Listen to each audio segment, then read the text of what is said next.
दक्षिण अटलांटिक महासागर के बीचों बीच एक जहाज पर कुछ खोजी लोग सफर कर रहे थे। उसी जहाज पर डेविड नाम का एक वेदर ऑफिसर था जिसका काम मौसम का हाल बताना था। सरकार ने उसे इस टापू पर इसलिए भेजा था ताकि वह वहाँ के बदलते मौसम का पूरा साल ऑब्जर्वेशन कर सके और फिर वापस लौटे। डेविड को 1 साल तक टिकने के लिए खाना और जरूरी सामान सब दे दिया गया था। कई दिन की यात्रा के बाद आखिरकार वे उस टापू तक पहुँचे। बोट से उतरकर जब सबने आइलैंड का मुआयना किया तो देखा कि यह पूरी तरह वीरान था। वहाँ सिर्फ एक लाइट हाउस और एक छोटा घर था जहाँ डेविड को रहना था। इससे पहले यहाँ रॉबर्ट नाम का वेदर ऑफिसर तैनात था जिसने पूरा साल अकेले रहकर डाटा कलेक्ट किया था। अब उसे वापस जाना था और डेविड उसकी जगह लेगा। लेकिन जब कैप्टन और बाकी टीम घर में दाखिल हुए तो हैरान रह गए क्योंकि अंदर रॉबर्ट का कोई पता नहीं था। उसका सामान यहाँ वहाँ बिखरा पड़ा था। सबको शक हुआ कि शायद वह लाइट हाउस में होगा। कैप्टन और डेविड वहाँ पहुँचे तो देखा कि लाइट हाउस तेज और नुकीली लकड़ियों से घिरा हुआ था, जैसे किसी ने जानबूझकर उसे बंद कर दिया हो। कई बार दस्तक देने पर भी अंदर से कोई जवाब नहीं मिला। अंत में जब उन्होंने दरवाजा तोड़ा तो अंदर ग्रूनर नाम का आदमी मिला। जब उससे रॉबर्ट के बारे में पूछा गया तो उसने कहा वह मर गया है, समंदर की तरफ गया था, कभी लौटकर नहीं आया। ये सुनकर सब चौंक गए। कैप्टन ने डेविड से कहा कि चाहे तो अभी जहाज के साथ लौट चलो, लेकिन डेविड ने मना कर दिया। उसे उम्मीद थी कि सरकार को सटीक मौसम रिपोर्ट देने पर उसे अच्छी खासी रकम मिलेगी। कैप्टन ने उसे एक गन दी और चेतावनी देकर चला गया कि यह जगह सुरक्षित नहीं लगी। अब डेविड अकेला रह गया। डेविड ने घर व्यवस्थित किया। रात को उसे एक दराज में रॉबर्ट की डायरी मिली जिसमें टापू और रहस्यमयी प्राणियों का जिक्र था। कुछ स्केच भी बने थे।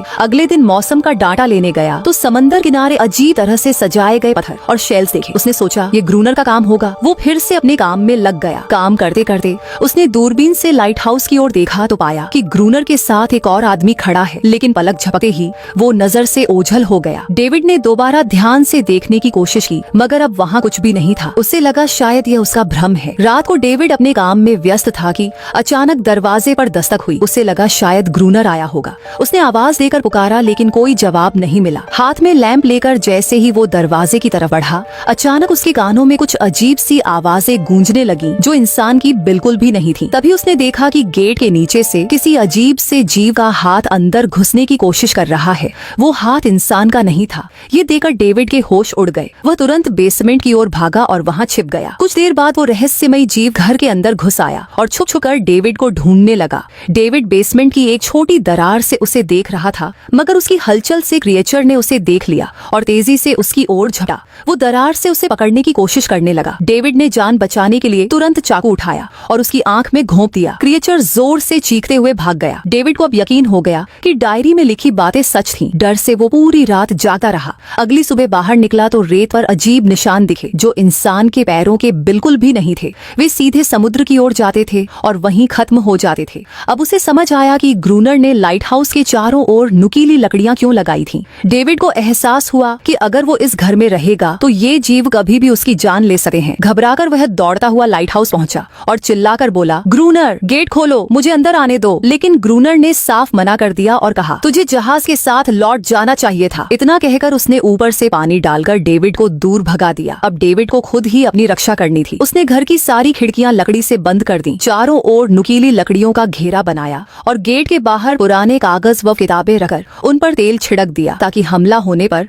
आग लगाकर जीवों को भगाया जा सके। तभी उसे घर में एक पुराना बॉक्स मिला जिसमें एक बंदूक और बहुत सारी गोलियां थीं। ये देखकर उसमें जीने की थोड़ी उम्मीद जागी। सूरज ढलते ही उसका डर और बढ़ गया। वह बंदूक लेकर घर के कोने में चुपचाप बैठा था। तभी उसे बाहर से अजीब आवाजें सुनाई दी। खिड़की से झांककर देखा तो समुद्र से कई सारे वही जीव उसकी ओर बढ़ रहे थे। कुछ ही देर में वे सब मिलकर दरवाजा तोड़ने लगे। डेविड ने तुरंत गोलियां चलाईं, जिनसे कुछ क्रिएचर वहीं गिरकर मर गए। उसे लगा आवाज सुनकर बाकी भाग जाएंगे, लेकिन इसके उलट वे और भी ज्यादा उग्र हो गए। तब डेविड ने अपना प्लान अपनाते हुए गेट के बाहर रखे कागज और किताबों में आग लगा दी। आग देकर वे समुद्र की ओर लौट गए, लेकिन वही आग धीरे धीरे उसके घर तक फैल गई। लकड़ी का बना घर जलने लगा। डेविड ने तुरंत खुद को चादर में लपेटा और बाहर निकलकर लाइट हाउस के पास एक बड़े पत्थर के पीछे छिप गया। गोलियां चलाने के दौरान उसके हाथ में गहरी चोट भी लग गई थी। तभी अचानक तेज बारिश शुरू हुई और आग धीरे धीरे बुझ गई, लेकिन सुबह तक उसका घर पूरी तरह जलकर राख हो चुका था।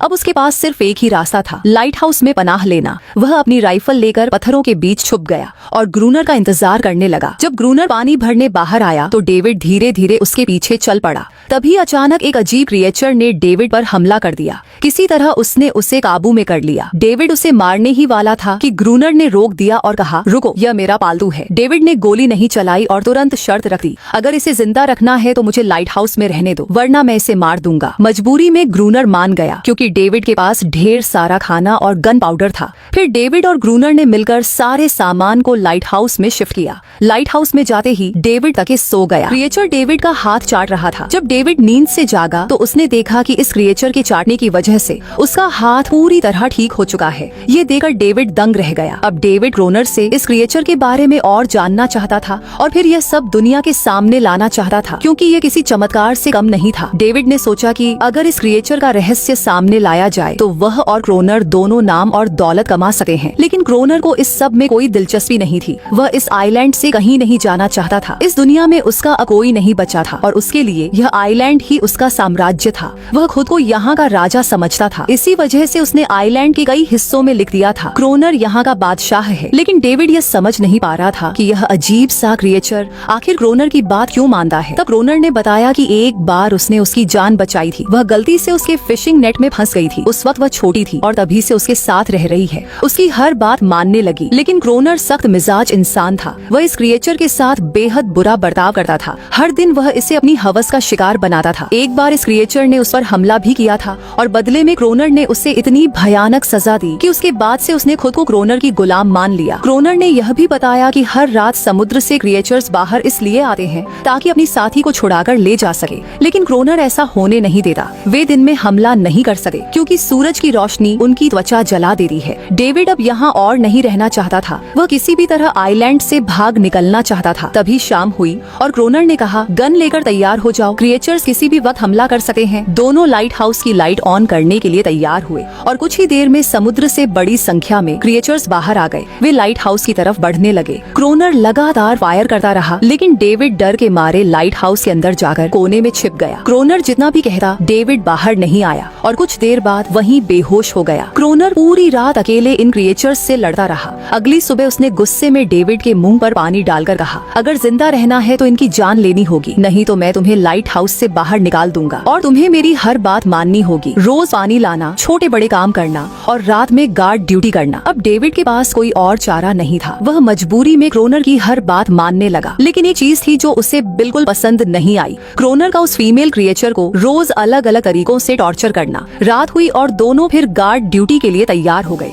समुद्र से क्रिएचर्स फिर बाहर निकले, लेकिन आज डेविड को डर नहीं लगा। उसने फायरिंग शुरू कर दी, मगर आज क्रोनर ने कुछ भी नहीं किया। उसने डेविड को बाहर छोड़कर लाइट हाउस का गेट बंद कर लिया और खुद अंदर बैठ गया ताकि डेविड खुद सीख सके कि क्रिएचर्स से कैसे लड़ना है। रात भर लड़ते लड़ते डेविड थक गया और सुबह जब क्रोनर ने गेट खोला तो देखा कि डेविड खून में लथपथ बाहर बैठा था। लेकिन अब उसने लड़ना सीख लिया था। इसी तरह दिन गुजरते गए। रात को क्रिएचर्स से जंग और दिन में लाइट हाउस के काम। यह आइलैंड अब डेविड के लिए एक बंद कैद खाना बन गया था। वह हमेशा सोचता कि कब यहाँ से निकलकर आजादी की सांस लेगा। धीरे धीरे डेविड और उस फीमेल क्रिएचर के बीच एक अजीब सा रिश्ता बनने लगा। उसे उसके लिए दया आने लगी। अब वह समझ चुका था कि अपने लोगों को छोड़कर अकेले रहना कितना मुश्किल होता है। शायद वह क्रिएचर भी यही महसूस करती थी। डेविड ने उसे एक नाम भी दे दिया, अनारियस। दिन गुजरते रहे और फिर एक दिन उन्होंने देखा कि क्रिएचर्स के हमले धीरे धीरे कम होते जा रहे हैं। डेविड सोच रहा था शायद वे प्राणी सर्दियों में कहीं और चले गए हों, या फिर उन्हें यह समझ आ गया हो कि इन दोनों से लड़कर कुछ हासिल नहीं होगा। लेकिन क्रोनर ने तुरंत कहा कि ऐसा बिल्कुल नहीं है। वह यकीन से कह रहा था कि वे जरूर वापस आएंगे और इस बार बड़ी संख्या में आएंगे। कुछ दिन ऐसे ही बेचैनी में बीत गए। एक रात डिनर के बाद डेविड और क्रोनर शतरंज खेलने बैठ गए। खेल में दोनों इतने डूब गए कि उन्होंने लाइट हाउस की रोशनी जलाना ही भूल गए। अंधेरे का फायदा उठाकर प्राणियों ने हमला कर दिया। डेविड ने देखा कि उनकी संख्या इतनी ज्यादा थी कि दोनों मिलकर भी उन्हें देर तक रोक नहीं सकते थे। गोलियां भी लगभग खत्म हो चुकी थी और कोई प्लान भी नहीं था। दोनों किसी तरह बचते बचाते लाइट हाउस की चोटी तक पहुंचे। लेकिन इस दौरान क्रोनर के पैर में गहरी चोट लग गई। हालत ऐसी थी कि दोनों को लगा अब मौत पक्की है। लेकिन तभी सूरज निकल आया। जैसे ही पहली किरणें समंदर पर पड़ी, सभी प्राणी वापस समुद्र में लौट गए। सुबह होते ही एनरियस ने क्रोनर के घाव को ठीक करने की कोशिश की, मगर डेविड को अब यह साफ हो गया था कि इस लड़ाई को जीतना नामुमकिन है। खाना भी कम बचा था और गोलियां खत्म होने वाली थी। अगले दिन डेविड को समुद्र में एक जहाज दिखाई दिया। वह तुरंत फ्लेयर गन लेकर सिग्नल देने दौड़ा, लेकिन क्रोनर ने रोक दिया। वह नहीं चाहता था कि डेविड यहाँ से जाए। तभी एनरियस ने क्रोनर पर हमला कर दिया। वह डेविड को बचाना चाहती थी क्योंकि क्रोनर की असली मंशा अलग थी। यह द्वीप उसका साम्राज्य था और वह डेविड को भी कैद करके रखना चाहता था ताकि वह कभी बाहर जाकर एनरियस और इस जगह का सच न बता सके। धीरे धीरे वह जहाज डेविड की आंखों से ओझल हो गया और उम्मीद भी टूट गई। समय बीता गया, क्रोनर और भी हिंसक होता गया। खासकर एनरियस के साथ ये बात डेविड को बिल्कुल बर्दाश्त नहीं थी। एक दिन डेविड ने एनरियस को मछली की हड्डियों से बनी एक छोटी खिलौना नाव गिफ्ट में दी। वह नाव देकर एनरियस उसे द्वीप के उस हिस्से में ले गई जहाँ सचमुच एक असली नाव छुपी हुई थी। डेविड ने जब यह बात क्रोनर से पूछी तो उसने माना कि उसे पहले से पता था। दरअसल सालों पहले कुछ लोग नाव से यहाँ पहुँचे थे, लेकिन सुबह होने से पहले ही सभी प्राणी उन्हें मार डाले। उनका जहाज गोला बारूद से भरा था, लेकिन तूफान में डूब गया। यहीं से डेविड के दिमाग में एक विचार आया, अगर डूबे जहाज से डायनामाइट और हथियार निकाले जा सके तो शायद वे इन प्राणियों से लड़ सके। उन्होंने डाइविंग सूट का जिक्र किया। क्रोनर पहले तो तैयार नहीं हुआ, फिर मान गया, लेकिन उसकी असली योजना डेविड को पानी में छोड़ देने की थी। वे दोनों नाव लेकर उस जगह पहुँचे। डेविड सूट पहनकर समुद्र की गहराई में उतरा। जहाज बुरी तरह टूटा था, लेकिन उसे डायनामाइट के बॉक्स मिल गए। तभी कुछ साए नजर आए। डर के मारे डेविड हिल भी न सका। क्रोनर को लगा वह मर गया, मगर असल में वे दो छोटे बच्चे थे। डेविड किसी तरह सूट उतारकर सतह तक लौट आया और डायनामाइट ले आया। अब डेविड और एनरियस ने मिलकर लाइट हाउस के चारों ओर डायनामाइट बिछा दिया। योजना यह थी कि अगली बार हमला होते ही सारे प्राणियों को एक साथ खत्म कर दिया जाए। महीने बीते, सर्दियां आईं और अचानक हमले बंद हो गए, जैसे प्राणियों को पहले ही पता चल गया हो कि उनके लिए जाल बिछाया गया है। क्रोनर ने शक किया कि यह खबर एनरियस ने दी होगी और उस पर और जुल्म ढाने लगा। डेविड ने बीच में आकर उसे रोका और दोनों ने नया प्लान बनाया। लाइट हाउस का मेन गेट खुला छोड़ना और एनरियस को ऊपर से चीखना ताकि प्राणी भीतर खींचे चले आए। प्लान काम कर गया। जैसे ही एनरियस की आवाज गूंजी, प्राणी गुस्से से भरकर बाहर निकले और सीधे गेट की ओर दौड़े। डेविड ने उन्हें रोकने की कोशिश की। क्रोनर ने डायनामाइट का लीवर दबाया, लेकिन विस्फोट नहीं हुआ। डेविड से पहले कनेक्शन छूट गया था। वह ऊपर दौड़ा और तार जोड़ने लगा, जबकि क्रोनर प्राणियों को रोक रहा था। जैसे ही तार जुड़ा, पहला धमाका हुआ और कई प्राणी खत्म हो गए, मगर अभी भी कई बाकी थे। क्रोनर ने दूसरा लेयर भी ब्लास्ट कर दिया और जबरदस्त धमाके से दोनों बेहोश हो गए। सुबह जब होश आया तो चारों ओर मरे हुए प्राणियों के शव बिखरे थे। एनरियस गायब थी। क्रोनर बचे हुए जख्मी प्राणियों को मार रहा था। तभी डेविड की नजर एक तड़पते प्राणी पर पड़ी, जिसके गले में एक नेकलेस लगा था। उस पर डेविड को एहसास हुआ कि वे इंसानों की तरह ही थे। परिवार बचे, रिश्ते बस बोल नहीं सके थे। यह सब एक गलत फहमी थी, लेकिन क्रोनर के लिए यह सब बेकार था। प्राणी कभी वापस नहीं आए, मगर हर रात समुद्र से रोने की आवाजें आती रहीं। डेविड जान गया कि उन्होंने कितनी जिंदगियां उजाड़ दी। एक सुबह उसने किनारे पर उन छोटे बच्चों को देखा जिन्होंने अपने परिवार खो दिए थे। उसने पत्थरों का एक घेरा बनाया और उसमें वह खिलौना नाव रख दी, उम्मीद करते हुए कि एनरियस लौट आएगी, लेकिन वह कभी नहीं आई। कुछ दिनों बाद डेविड को क्रोनर की पुरानी चीजों में एक फोटो मिला। वही औरत जिसकी तस्वीर उसने ऑफिसर रॉबर्ट की डायरी में देखी थी। असल में वह क्रोनर की पत्नी थी और फोटो में क्रोनर उसके साथ खड़ा था। यही सच सामने आया। क्रोनर और कोई नहीं, बल्कि वही वेदर ऑफिसर रॉबर्ट था। वह मरा नहीं था, बस अपनी पहचान बदल चुका था। उसने यह द्वीप कभी छोड़ने का इरादा ही नहीं किया। ये सब देखकर डेविड ने भी उम्मीद छोड़ दी। अब उसे समझ आ गया था कि वह कभी इस द्वीप से बाहर नहीं जा पाएगा। यह द्वीप अब उसी का भी हिस्सा बन चुका था।